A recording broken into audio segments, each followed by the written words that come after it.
Assalamualaikum, Oddisee. وعليكم السلام.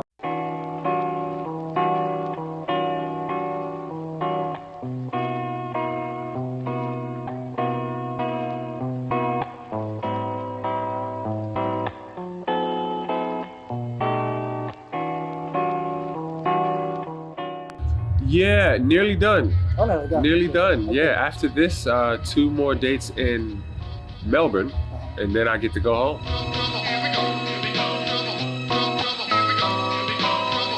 I'm familiar historically with it being in a major importance as a trade, as a place of trade. I'm familiar with the Dutch colonization here and bringing coffee as a cash crop. I'm familiar with how batik was taken from here and sold throughout West Africa and turned into its own thing. All the way from the spice trade, from things like sandalwood being indigenous to this part of the world and being traded throughout the Middle East as a commodity, which it still is till this day. I'm fascinated by this place. Less time at home, less time for broads and more time at zones. Well, preferably, I always like to perform with my band, but in this economy, sometimes it's not affordable for bills and booking agencies to, bring me and my entire band. So when they can't, we offer it with just the DJ and I. But even within the band, this isn't even my full band. My electronic producer slash DJ is not present. Guitar is not present. So we can be as big as a party of 6 or a party of 2. It depends on the nature of the booking. It depends on the budget. But if we get an invitation, we do our best to accept it. Right now, we are a total party of 4. We have my brother Biscuit Bynum substituting for my drummer John Lane on drums. He couldn't make it on this trip. His mother was in the hospital. And we have Dennis Turner on bass, and we have Ralph Rill on keys, and myself on vocals. Anything I needed, I commode. Get everything you wanted, ain't no. It's always something that you have to curate when you're on a lineup that doesn't reflect your genre, right? So I'm one of the only hip hop artists, if not only hip hop artists on this bill.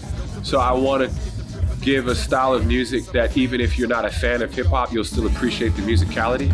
But also by the nature of it being a festival, I like to have what I would call like a festival lineup, a festival vibe. So a little bit more upbeat, a little bit more about having fun and being entertaining and less about it being philosophical or necessarily focusing on my lyrics. When it's usually my own show, I can get a little bit more deep into the content and the substance of the lyrics, things with a deeper message. I can take the risk of having a period where things might be sad in the show based on the nature of the lyrics or the music, but I know that I can control that environment because everyone there is familiar with the music and they're there to see that.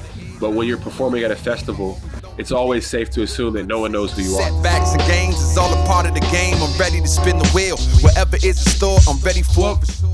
According to my fans, it's one of their favorite records.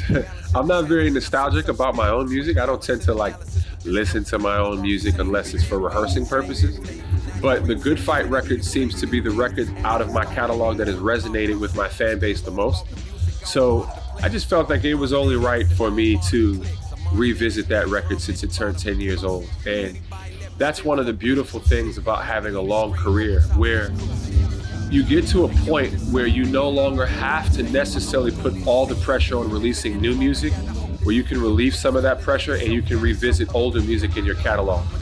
And you can kind of balance between new releases and old releases because you now can look back and see the releases that have stood the test of time. So that's the stage that where I'm at in my career, where I can focus on my back catalog just as much as my future catalog. I don't necessarily find it tricky because I have a cheat, which is an amazing band. And whether or not you're familiar with the song, you'll still appreciate the musicality.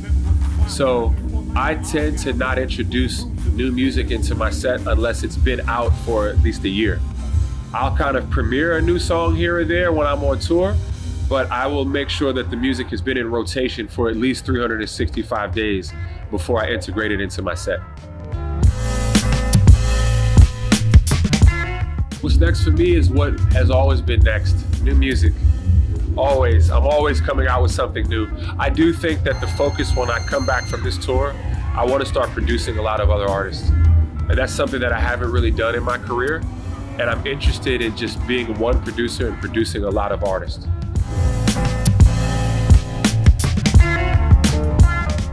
I prefer being in the studio 100% over touring. If I could stay in the studio, I would, but touring allows me to go home. That's why I explain to everybody, they say, why do you tour so much? I say, so I can stay home.